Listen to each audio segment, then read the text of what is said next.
This is BleedTV, the only podcast today's best shows and movies. I'm Zach. I'm Jake. And tonight we have The Walking Dead. This is episode 14 of season 8. This was called Still Gotta Mean Somethin. Which I think this is like a sequel to another episode. Gotta Mean Somethin. Feels like that way. I feel like it did. The name... It rings a bell from a Carl episode. Yeah, well, you know, the name really kind of made me feel like, are we talking about Walking Dead in general? Oh, is this... is this meta? Before we get started, guys, Cash wasn't with us tonight. He had an alternate gig. A lot of people don't know it, but he works for a radio station, does disc jockey, all that kind of stuff. So he had a little thing, but he'll be joining us for sure next week. But so it'll be Jake and I. But what do you think of the episode overall, man? This was the second. We got 2 episodes left this season. Highly confusing. You'll have to explain this timeline to me. But whoa, timeline. We don't work on those. Yeah, talking about night and day, 24 hours. No, we do different stuff on this show. Yeah, I don't know. I wasn't a huge fan of this one. There were some parts I thought were cool, but a lot of it I was. Unfortunately, it focused on a couple storylines that I'm over. Well, we've been beaten to death on. Yeah. This episode showed me some really good acting chops out of a few people we knew could already act. It had a couple scenes that were a real surprise, which was nice. But it also had a few scenes that were supposed to be surprising, but also completely dumbfounding at the same time. So I have a really mixed bag on the episode. Some parts were, like I said, overall, I wouldn't call it a terrible episode, but I wouldn't call it a great episode. It was kind of middle of the road for me. But again, it has just normal kinks in it, but it did show some different things, and it led to some intriguing things that we talked about before, gave more credence to it. So when we get to those, it'll have something good to talk about. But other than that, that's kind of where I'm at. Yeah, I mean, I don't want to say I hated the episode because I didn't. I'm really struggling with the show because what they're deciding to focus on, I'm over it, or a lot of it is like replayed storylines, recycled, baby. Yeah, so I don't know. I don't know if they can offer us something new, or I don't know what they can do at this point. I'm just kind of over it. All right. Well, the episode starts off with kind of surprised me. We have gunfire, and we have Jadis kind of running. And sees this fellow on the ground, and does what I consider a very smart thing, and talk about looking the part, man. Dumps this body over, drops stuff on him, and gets in this most awkward position ever to play dead. But it looked good to me. I mean, I like this. I was always curious that how she got away by herself and how this happened and why she was in a white gown when they found her in another episode. So I kind of appreciated they gave us this little tidbit. I really did. Okay. So maybe the timeline's not screwy as I thought. Because I was nearly 100% sure that was Negan she was hiding underneath that tarp. It was his pants, his boots. Almost 100% sure that was Negan she was hiding. No, I never thought that for a second. I want to go turn the episode on right now and get your opinion. I hear what you're saying, but that didn't even cross my mind. And then when she lifted him up and dumped him over, he had longer hair. Didn't show this person. It gave me enough, but no, I didn't see somebody that looked like that's Negan. Then who is this? And why is she hiding it? One of her garbage pail people. Why is she covering this person in tarps? I really don't know. I really don't know. I thought to me, it would make more sense if they're both laying there. I don't know. It didn't bother me. I see what she was saying. But I think it was Negan. This is exactly what I'm saying. No, okay. I mean, I'm not going to tell you what you thought was, whatever. I'm just saying I didn't have that inclination whatsoever. Why did they replay this? That is a great question. I mean, to me, I was happy they did because they answered my confusion from another episode when Simon said bullshit and kills them all. Light them up, But, and why she was in a white gown. But why they played it this episode, I guess it was just to show her the guy spitting on her and just saying, you played a game and you lost, and, just to show that where her mindset is that, it's all her fault. We already knew her mindset. I mean, I'm with you. To me, it's answering the question for the person who wanted to know how she was in a white gown and how she got away with this is the only person who survived. You know what I'm saying? That answers that question. Why they showed it now is just brings up another question. I'm telling you, and I'm not bullshitting you, that I think that's Negan, that she covers with tarps. All right. Well, we can pull it up on the DVR in just a second. Because remember, she pulls up to the car and gets him in the car and then knocks him unconscious with a gun. Correct. Which they showed on the previously on. Oh, yeah. Previously on Walking Dead. And then it steps into all the gunfire, her hiding this person that I'm almost 100% sure is Negan under some tarps. For what reason? The only reason I never thought anything like that is because she wasn't wearing the plaid shirt. She was in her black wardrobe, which last time you saw was during the gun battle. So that immediately made me think of what timeline it was and never thought twice that was Negan or never even came to that situation because she was never dressed that way. I don't disagree with you. I want to know who the person is they put under the tarps and why. Just cannon fodder. One of her own.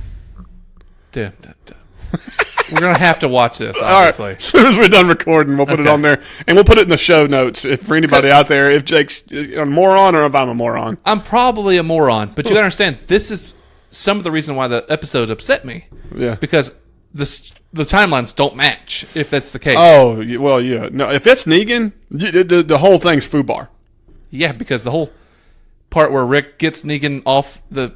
Yeah, no, FUBAR. The convoy and stuff. FUBAR. No sense. Yeah, FUBAR. All right, so we get to the situation now where she goes over there and grabs Negan and, pulls him on this homemade gurney with little wheels on it. And all he keeps saying is, "What the shit, man? What the shit?" Which I was giggling pretty good.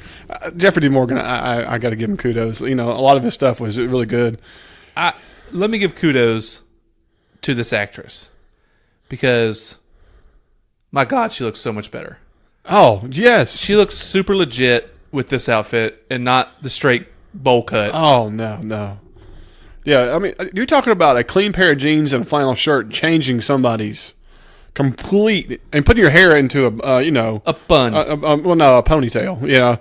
A game changer. Yeah. I mean, just complete game changer. I totally respected this character a lot more just from the look alone. Yeah. Now, given she only said, 27 words this episode, and not any of them more than 6 at a time.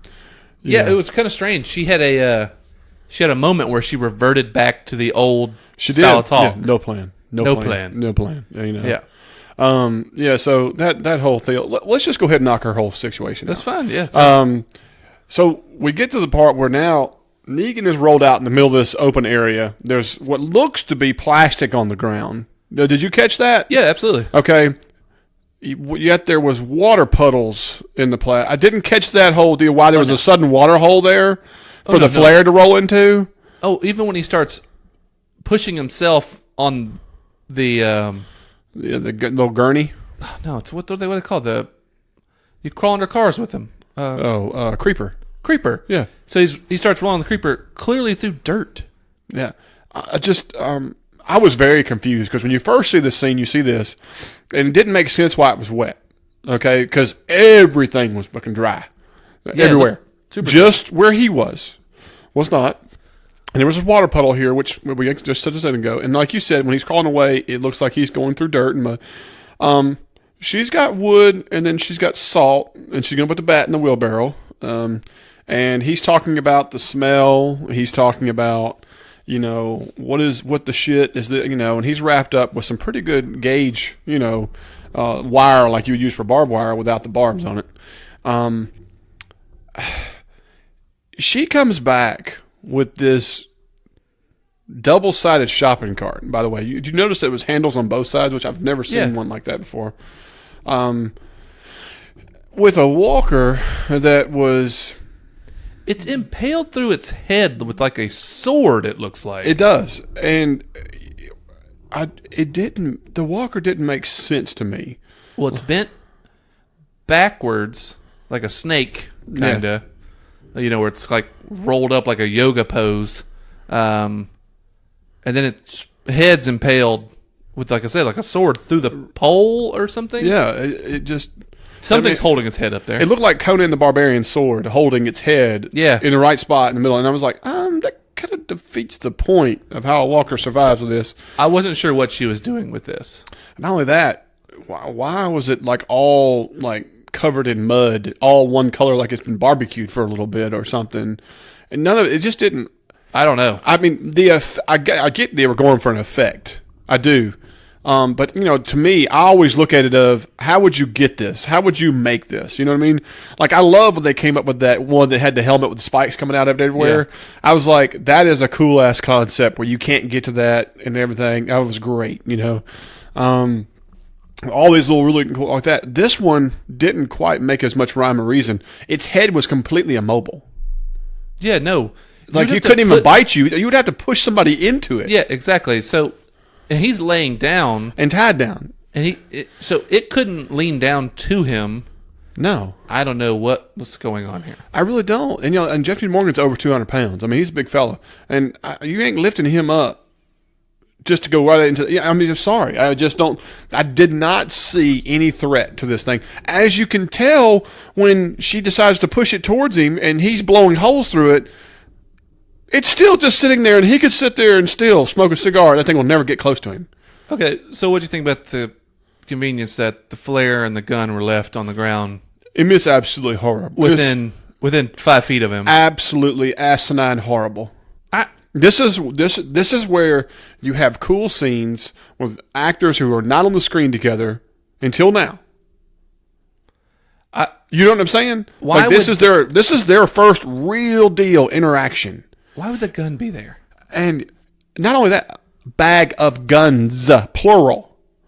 And, it just blows my mind that, you weren't going to do this if you had a bag with guns sitting here. And tell me this. How did he spark that flare? Because you have to take the cap off with the other hand and strike it. I'm less concerned with that than I am. I'm just putting it out there. I understand, but it's just... I'm just putting it out there. As soon as I was like, yeah, I've done those road flares before. They're not easy. I don't know what this was. And then the gun, of course, he shoots. Okay, so, and then to make things worse, she decides to bum rush him with the walker treatment. And then jump over the walker. And jump over the walker onto him. He shoots 5 times, hitting the walker all 5 times.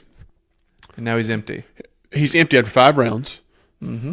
Doesn't even try to shoot her, which that just blows my mind in the first place. It's like, why didn't he just lean the wrist over a little bit more and drop her like she's hot? Well, that's the thing, though. Is I'm not sure he wanted to shoot her. True. I'll give you that. This whole conversation he's having, about giving his word and stuff like that, it doesn't seem like he wants to kill her. He wants to make it right based on what he knows now his lieutenant has done. Exactly, because, he's holding these pictures hostage, and he's talking about Lucille, and he throws this nugget out here. Lucille was my wife's name. And Did they show the pictures? Did I miss that? Was she looking at the pictures or something? You didn't get to see what the pictures are. No, she's holding the pictures after this. How did the pictures get on the ground next to him? It was in the bag with the road flares. She was planning on... The bag was she's leaving. That's her go bag. That's her leaving. Okay. Thus, the helicopter showing up. All right, what do we think about this helicopter riding up? And he's, what the shit? What the shit? I don't know. We've seen it once before. Correct.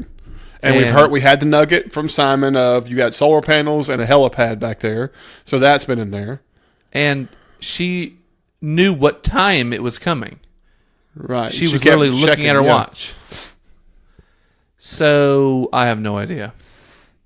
No clue. I mean, I really don't know either. I don't know what this is leading to. Don't know what this is about. I don't know if this is a roundabout or whatever. I mean, the weird nugget about the helipad being back there. What did this place used to be? You know what I'm saying? Like, there's there's some weird underlying stuff they're throwing in there, but I don't know if it's going to lead to anything.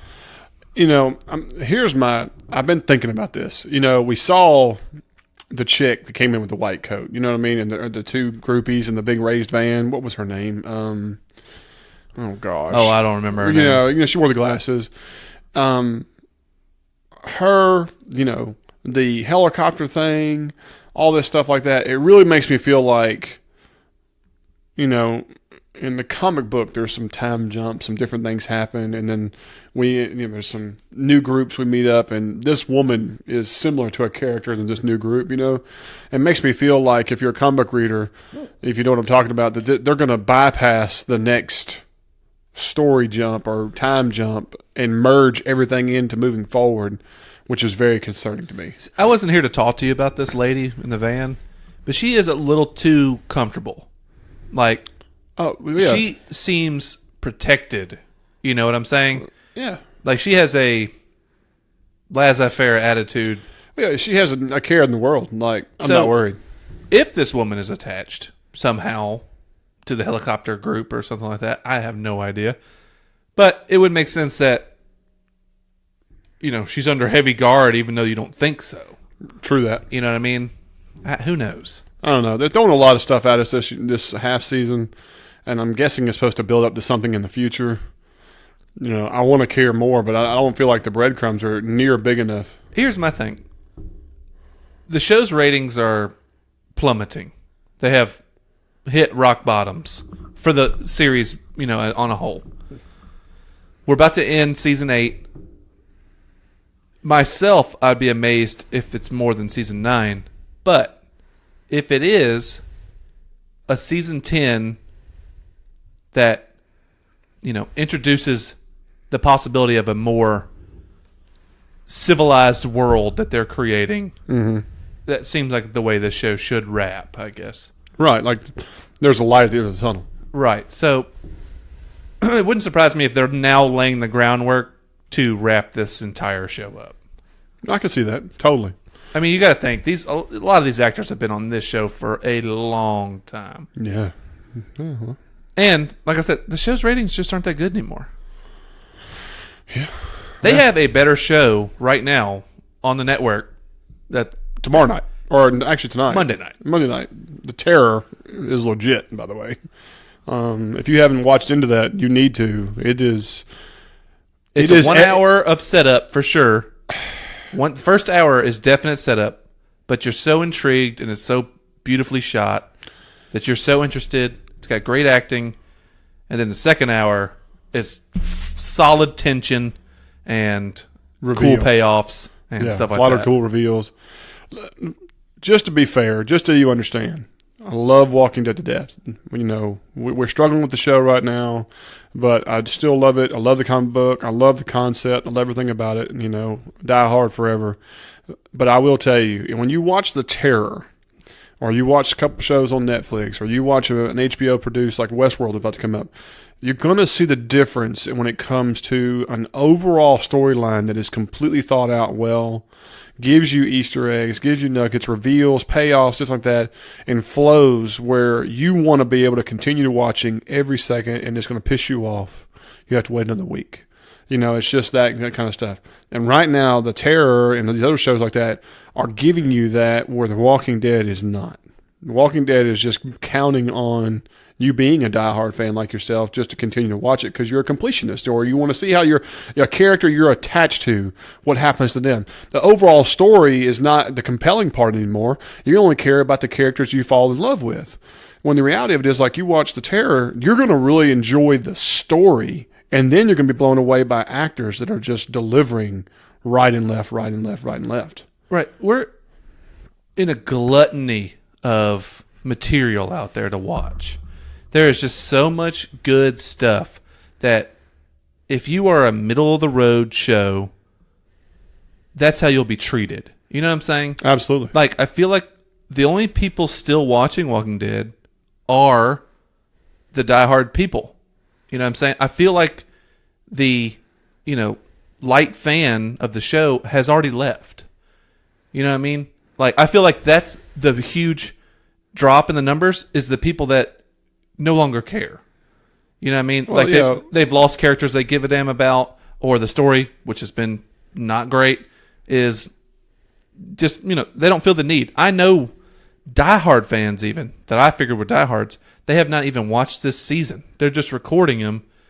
They're going to binge it at once. Just plan to binge it at some point. We've had so many people that we've been doing Walking Dead for years, and this year has been more apparent where we have like consistent people who email us, call us, text us, and social media stuff like that have just said, "I'm done." Yeah, they're done. That and so on. And so to me, fans that are so into the show that they listen to podcasts and go to Comic-Cons and different things of that nature, for us to tell us point blank, I didn't watch it, I'm done. I just, or I'll never forget the line. Was that I just feel dumber when I watch it, and when there's so much else good out there to be watching. And so that is the characterization we're getting, and that's from at least a quarter of the fans we talk to that are, like you said, we consider diehards. I think the show still has promise. I just think that the decisions they have made for the last year and a half, especially 2 years, have been purely towards ego and contributing factors of lawsuits behind it, and just we're going to do what we do, and this is a cash cow, and who gives a damn, and the recycled plot lines just get old. Yeah, they're beating us to death, and let's go into a recycled plot line. Let's talk about Morgan and Carol. That has got to be the most beaten to death. The horse is freaking ashes. It's been beaten so hard. Yeah. With the whole deal of him clear, not clear, killer, not killer. I'm confused. I'm seeing things. I'm better. I'm not better. I'm not right. Carol, the same thing over and over again. You saved me. No, you saved me. That wasn't me. Just backwards and forwards and backwards. And it was just...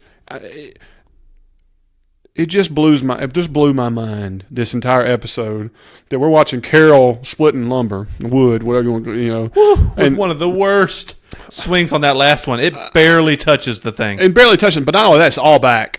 Somebody need to talk to the girl. Okay, you're talking about two country, boys who have split lumber and logs for a long time, and the axe does the work, or your maul does your work, and you bend at the knees.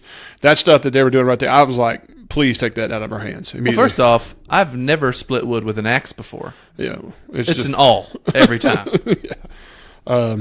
So, hey, kudos for whatever her doing it, though. You know what I mean? Kudos. But Ezekiel, I don't care about Henry. I'm going to go look for Henry. I'm not going. I'm staying here with Maggie. And then to turn right around and goes, well, I'm going with Morgan. I was confused. And then, of course, later she says, well, I was really coming to watch for you. Okay, I get that.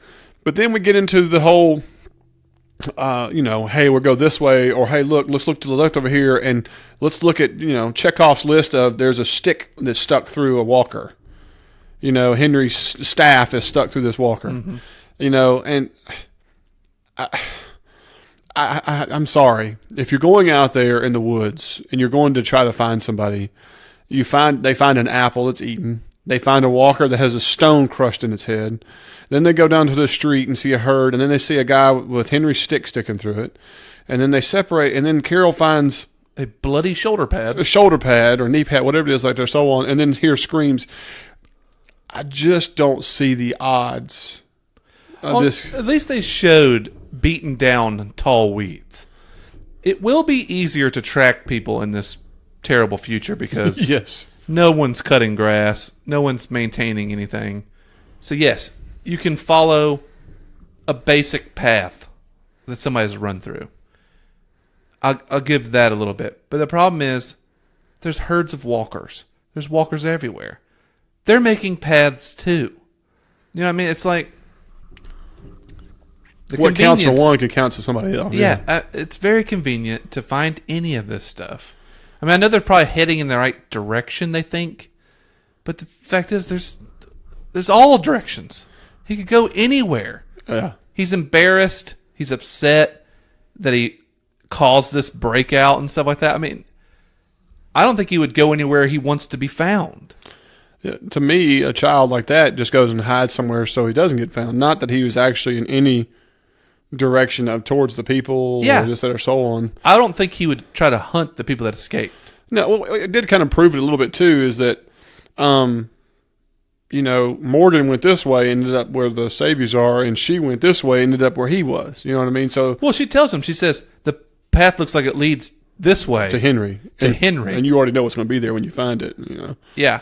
Not much hope for Morgan there. But they have flip-flopped these two characters' emotional states so much now that I'm barely paying attention to this. Now, the thing is, what sucks is this is two phenomenal actors going to town on the screen. Yeah. They're both chewing it up. Excellent. Delivering it like, it's unreal. And it should be great. But I'm over this plot. Over it completely. Dare I say that it's time for new blood?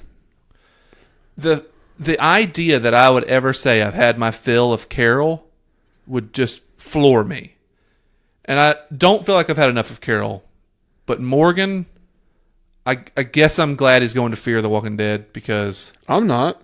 I'm concerned now based on what they've shown us this season.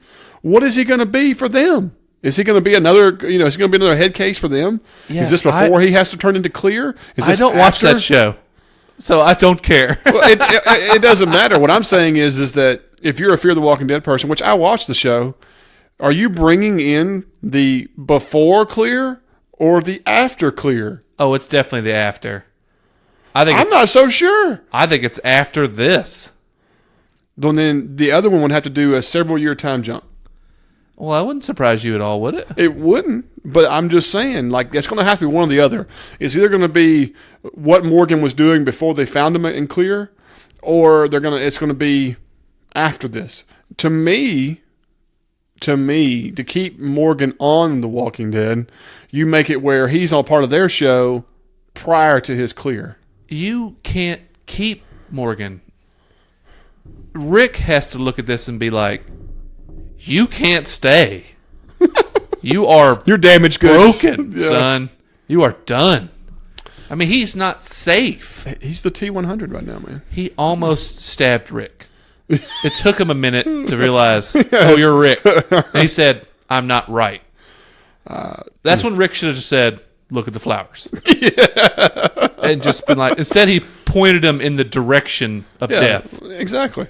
So, whatever. Like I said, I'm over them, so I'm not even going to dive too much in on their story. No, the whole deal. Carol finds Henry, fine.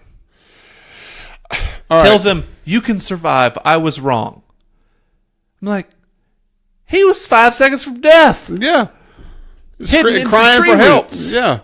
Again, Carol dives into the water, pulls a knife out, and easily dispatches 3 walkers. ISIS 3. And they are grown men that can't handle a single walker taking them to the ground. I just want the Walking Dead people to understand. I love Carol. Okay, I do. She ices these 3, and it was fine because they're slow, they're meandering. She takes one out. One's already looking for the kid. By the time one turns for the next one, she puts the knife in it. I was 100% fine with this. But don't show me the next episode a full-grown man or somebody else who gets to succumb to 1 or 2, because it falls and his throats get eaten out. Yeah. Just don't. We're going to get to the point where we could talk about this here in a second. Oh, yeah, several times. But just to finish up Carol and Henry, whatever, they hug it out, gone. I want to talk about this one point because this shit, I was just like, okay, I don't know what to think. They all return at the end, okay? I know we're bypassing the part, but it's okay. Henry's there. Morgan shows up covered, he's got blood all over and other stuff. And we have this strange shoulder tapping moments. I counted it. It was over 8 times they touched shoulders. I was like, okay, all right. I don't know who in the editing department didn't remind them that you can stop touching each other. It's starting to get awkward. I forgot it. There's a few sketchy edits in this episode. Oh, yeah. Like, literally scene to scene to scene. Yeah. Or cut to cut where you could tell oh, that was a redo. That was a reshoot. Yes. Because all of a sudden this would be uncovered, or she's handing him. Well, oh man, I can't remember what it is now, but there was a couple of those this episode. I was like, oh man, they missed that a little bit. Yes. Yes, they did. But yes, the odd shoulder tapping thing. And then I like Morgan taking his hand off his shoulder. Like, never apologize to me. I'm a fucking lunatic. Yeah. I love when he first grabs him by the collar, and he's like, I'm going to make sure you're not the one that's got the stab through the throat here. I like he's the one. He's like, shake this thing. Yeah. Is this real? Yeah, I don't think Morgan even sees people anymore. It's sketchy. It's sketchy. All right, there was one quick scene. Tara and Daryl. Daryl got another speaking part. And Tara's like, everybody got hit. They're sick. I'm not. You get a pass for. You gonna give him a pass for that? He clearly shot me with a clean arrow. Yeah. I don't. We already had this argument. Why are we rehashing this again? This is a recycle of a conversation we had the last episode. Look, man. You follow? I don't think they know what to do with these two. I mean, Daryl legitimately needs just to stay inside. He's messed up several times. He should be on guard duty. You know what I mean? He should be babysitting little ass kicker. He keeps screwing up. Yeah. But I don't know. Whatever. This is all set up because them two are obviously going out on their own to do something. Right. And so if we get back to Morgan and Rick. Oh, please, let's do that. All right. They find the path to this bar that Rick has interrogated the nice guy on top about. Mr. Nice Guy, who's like, if you could, just kill as many as you need. Don't kill them all. Some of them were going to make the decision to stick around and be good people. And he's like, see what I can do. Yeah. Oh, he said, what was you could show them. And he'd be like, yeah, I guess I could. And he walks off. Yeah, that's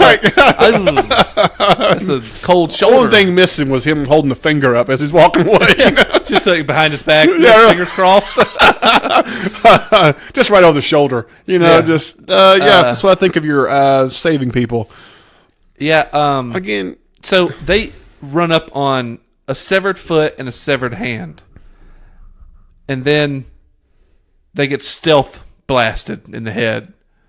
Yeah, okay, before we get there, you go back to that timeline thing. Rick, okay, here we go. So, Morgan and Carol leave. This is the next morning. She's chopping wood. They decide to leave because they're going to go looking, right? So, they've been out there. Rick goes to have this conversation with Michonne, and he's like, I'm leaving, and she's like, no, you're not. You need to read this letter. And they go, basically he's not ready, da-da-da, so he sticks around. Well, then, later, he goes out there and talks to, a.k.a. number one, I'm Mr. Nice Guy, wavy hair prisoner. Rick is on full sprint to get ahead of Morgan. Please tell me that how, the only thing I think of is that Morgan was slow Morgan was searching looking around for Henry first. And just came upon and Rick. Like, Rick had a straight destination to go to. I'll give you that. Morgan's actually tracking. I'll give you that. I'll give that slight edge. True. And plus, Morgan was going towards what he perceived was the trail the Saviors were headed towards. And so it's, I don't know, I just thought there was hours of difference when they left and they converged. But that's not to mention the fact that these guys escaped in the middle of the night before. They have, what do you think, minimum 6 hours head start? Correct. And they just stop at this bar, apparently? Well, not only that. I mean, they've already severed a foot and a hand.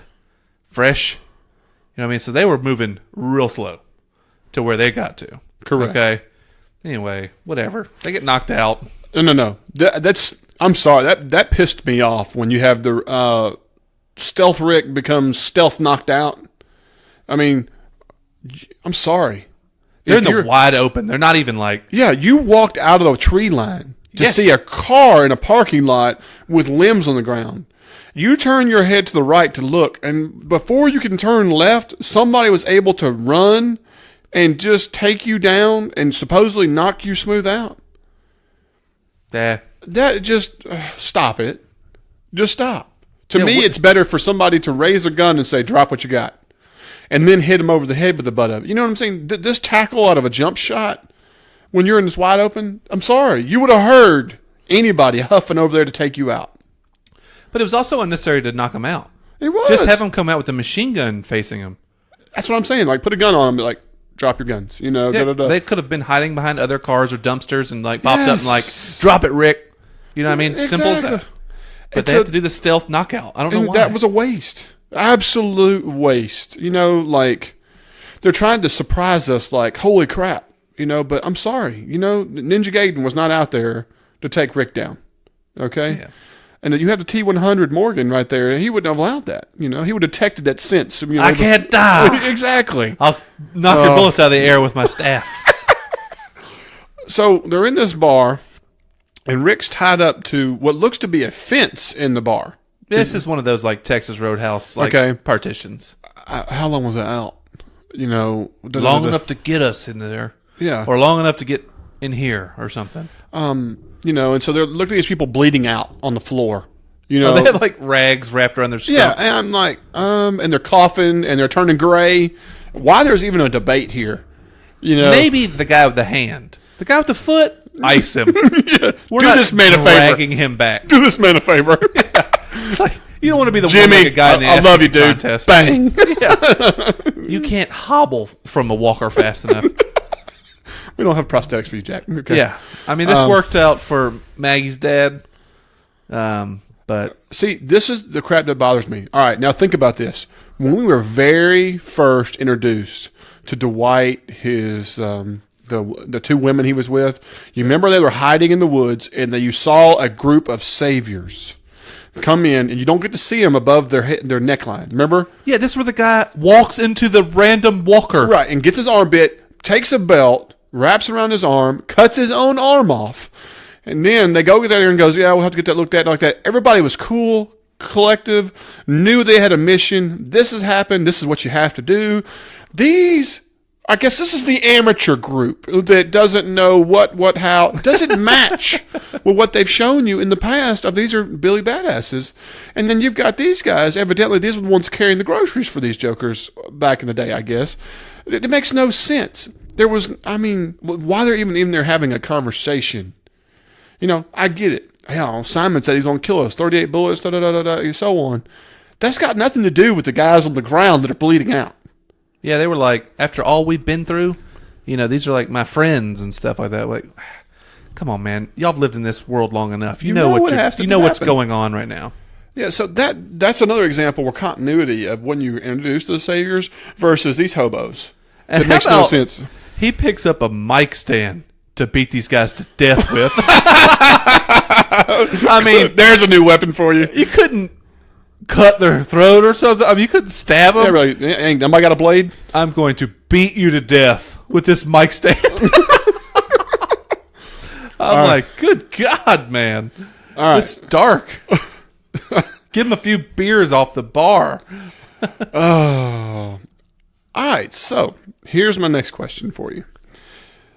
Rick's had the conversation. I give you my word. You know, there's a chance for you guys. And believe it or not, long-haired Dick is the only one who is actually right. Did you believe Rick for a second on this? Part of me did. Part of me was like, okay, he could bring him back. Because I'm expecting this guy to turn. I'm expecting Rick to turn over.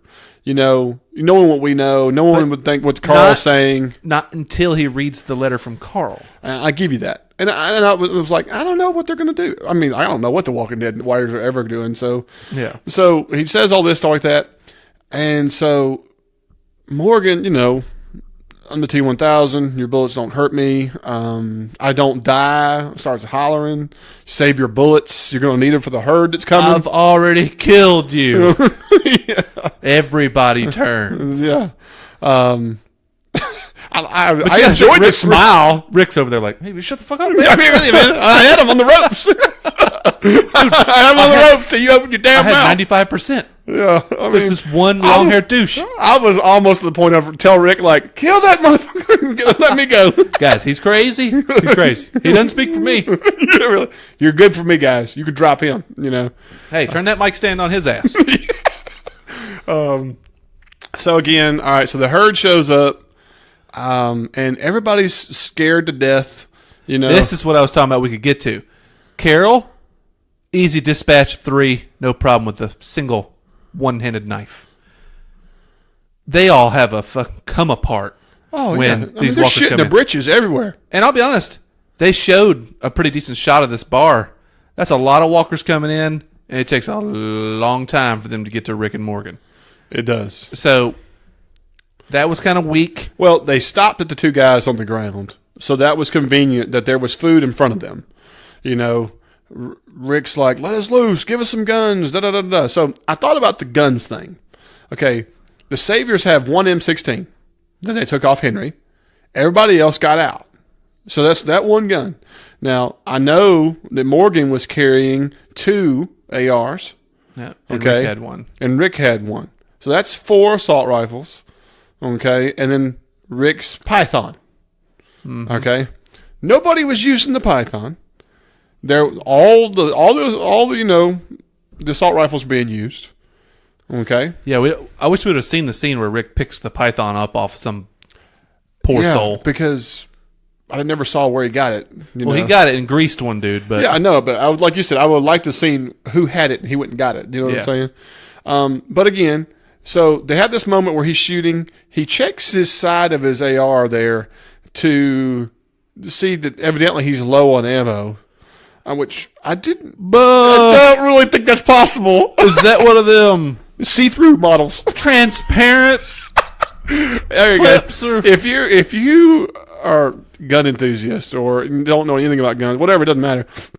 You can't just look at the side of a assault rifle, an AR, whatever you want to call it, armor light rifle, and just see how many rounds are left in it. It's not possible. No. You have to discharge the magazine to see what's in there. Even then, that's not a perfect recommendation, because you have to know what the weight difference is of having a full ammo and so on. So that was completely a farce. Now, he could be doing that just to make the person behind him feel like he was actually checking his ammo as a mental perception. But to me, trying to live.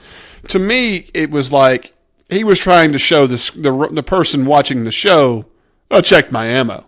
And how about the guy he tells, go forward, go ahead, I'm almost out. No. And this is somebody who saved him. Shot the walker next to him. And the coolest part of the entire episode, in my mind, was Rick looking at Morgan and giving the signal. You ready? You ready to click on crazy? Yeah. Flip your switch, baby. Yeah. He pulls his hatchet out and plunges it in homeboy's neck, man. I'm talking about, I was like, oh my God. And my wife was just like, what the F is he doing? Oh, no. I saw this. My wife did not. And I was kind of like, I don't know what's going to happen here. And then when he plunged that thing 4 inches into his neck, I was like, holy crap. Went pretty dark on this. It did, man. And he went for the neck. I'm like, you could have easily iced him in the head. You had to go into his neck. Like neck, shoulder meeting. I was like, hey, it was brutal. It was beautiful. I felt it. I did. I was like, yeah. And then, of course, Morganator, staffs through the throat, through the head again. I'm sorry, you do not penetrate the skull with that wooden staff. What about the walker he got earlier? We went through the cheekbone on him. It's like, I don't think those skulls really rot like that. This is a fresh human, and no. They treat skulls like rusty metal that's already pitted. Sheet metal. Rusted, thin, barn tin. 30 gauge metal. It's rusty aluminum foil. Double layered, but it's nuts. But yeah, so they go to town, these guys. One guy tackles Rick and is trying to wrestle his gun from him and stuff. He gets it nasty. Gets thrown into some walkers. I'm like, oh, that's rough. Morgan sees long hair, who I thought got away. Yeah, I thought he was deuces. Not running out the back door. There's no back door, apparently. He runs into parlor, I guess, or separate room, or what? Why did it have the pool cage? I really don't. I know it's where you shoot pool. There was a couple pool tables there. Agree. I don't know. Maybe it was just a secure room for or whatever. It was like a bar, wasn't it? Because he walks one way, walkers are coming. He was behind the bar, and he got into this pool table area. Right, I agree with you. But I don't understand the pool door. It didn't bother me. No, it ended up being pretty cool. It ended up pretty cool. Ice this dude. So he hits Morgan across the head with the pool stick. which any normal human would have been out, smooth out. Dude, I've accidentally hit myself in the face with the pool cue, like just dropping it on accident and whacking myself. Don't feel good. No. Don't get me wrong. You could be in that adrenaline moment and this, that, or so on, and I'll give him all that. But anyway, so, this guy tries to stab him with the pool cue, and, of course, Morgan... You like sticks? Yeah.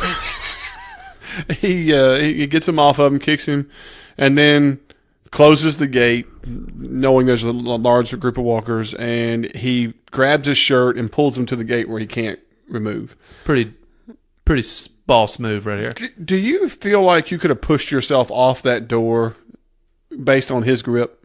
Dude, I ain't gonna lie. I feel like I could have got through that door if there was that kind of danger behind me. I want to believe that Not to mention, no way you could hold a shirt and prevent me from not pushing myself off that door. I just don't feel that part was accurate. Well, he was saying open the door and like begging to get out. He kept saying let me go. Let me out is what he was saying. Let me. But to be honest, he had 3 walkers behind him.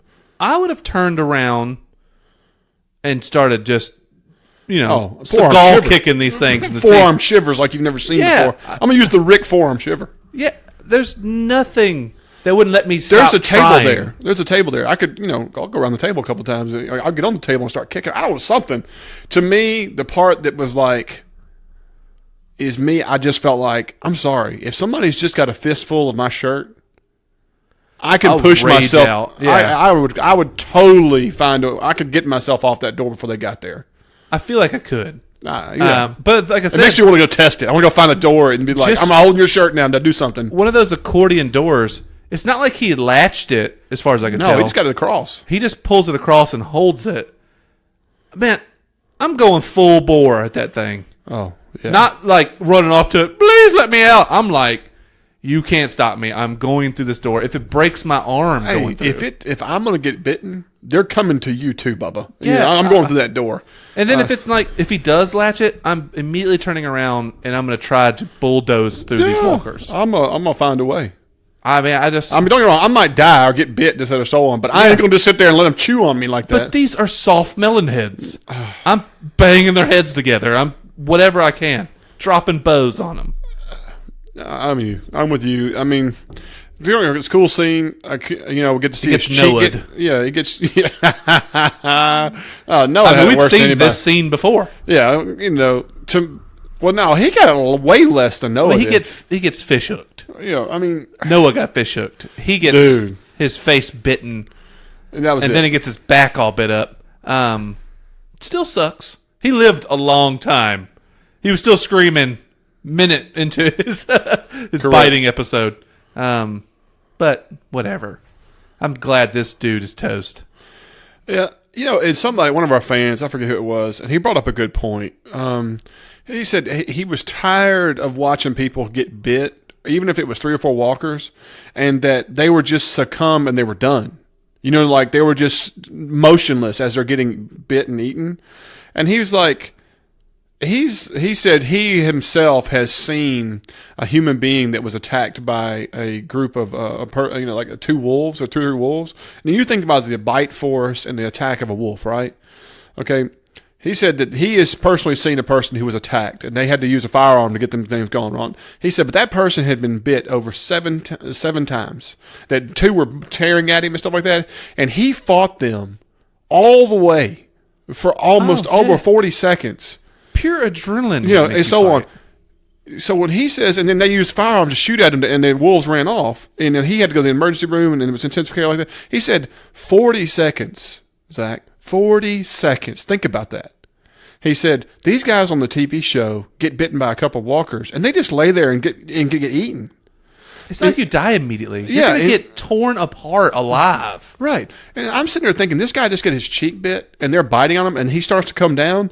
I'm still fighting everything. Throwing elbows. Exactly. Even if I'm getting bit and this, that, or so on, you're gonna have to work for this meal. Well, I'm just like, I'm going to fight my way out of this. I know I'm going to die. I'll end it on my own terms. Exactly. I'm not going to beat your buffet line. Yeah. I might walk out of here bleeding to death, and you have to go and just succumb to something. I don't want my stomach torn apart. Yeah. No thanks. I just that part. That's what drives me. this guy brings up such a good point. You know, I'm just like, if you have the adrenaline to take a pool cue across the head and get up and still be able to engage in a fight, you have enough adrenaline to where if somebody's biting you, even if they're tearing flesh, you're not going to just sit there and scream and take it. Yeah, I agree. So, I mean, kudos, you know, on that. That's the kind of fan mail, you know, we all like. It's somebody who analyzes it, sees it for what it is, and so on. Like you said earlier, Rick, you know, finds his python, goes over there, agrees his homeboy. You gave your word back. I lied. I lied. I lied. Bang. You know, and so the episode wraps up. Well, then by this time, Negan has got him a nice BMW. And he's cruising down the street with the headlights on.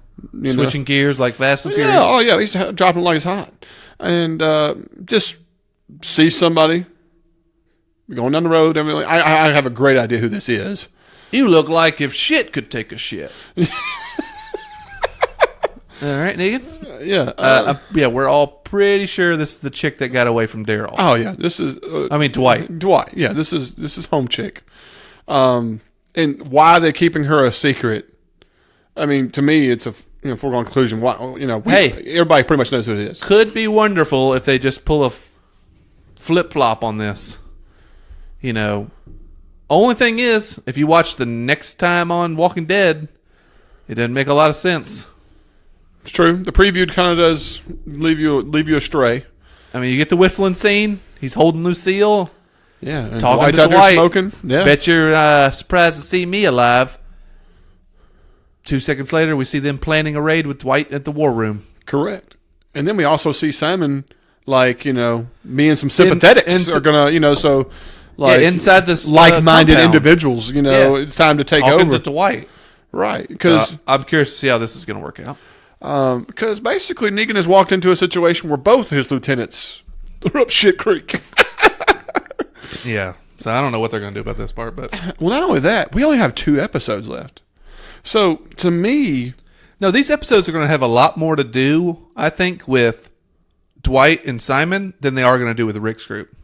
Oh, there's no doubt. This next episode is going to be nothing but about Sanctuary and internal issues. Very little outside of that. Plus Daryl and Tara. Well, not only that, guys, we hadn't even seen Aaron and their people yet. That's coming preview. too. And that's in the preview. Yeah. I'm going to be honest with you, people. I am very concerned that this is not going to be a wrap in 2 episodes. I told you. We're not getting it. If they bleed this out to next season, It's guaranteed. oh. It's guaranteed already. There's no way. They can't wrap it up in a single episode.